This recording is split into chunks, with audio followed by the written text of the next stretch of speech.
Candle sponsor.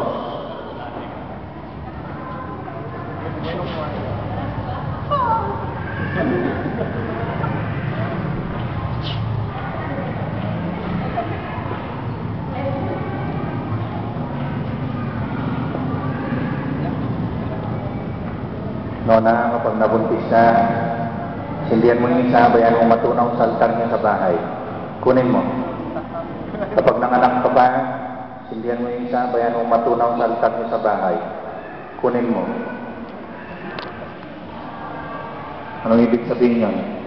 Kahit wala yung mga ninong at ninang mo, kahit wala kaming lahat, sa simbolo ng kandila, pinagdarasal namin kayo.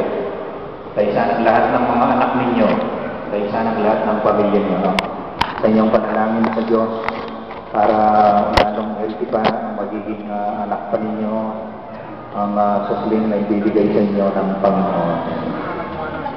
Best man, bridesmaid, dito ka. Best man, sabihin mo sa best friend mo, sa kuya mo, ngayong hindi ka na binata, tuklungan mo ito, nakamamanula. O ikaw man bridesmaid, sabihin mo kay Nona, ngayong hindi ka nagdalaga, tugtungan mo lang yun.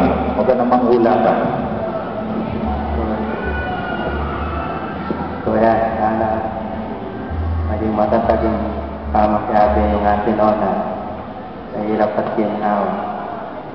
Salamat po. Hindi.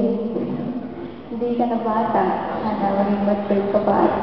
Sana maging matibay ka yung relationship mo. Ngayon hindi ka nagdalaga, sabihin mo. Ngayon hindi ka na dalaga, stick to one na. Palakpakan natin ang mga binata at kadalagaan. Best man, bridesmaid, dito kayo. Magsitayo ang lahat. Sumayin niyo ang Panginoon. Sumayin na rin. Tayo kayo, well-being at Nona. At pagpalain kayo ng kung may kapal sa ngalan ng Ama at ng Anak ng Diyos ng Espiritu Santo. Ang ating pagdiriwang ay natin na muli harap kayo sa sambayanan ng Nona. Ito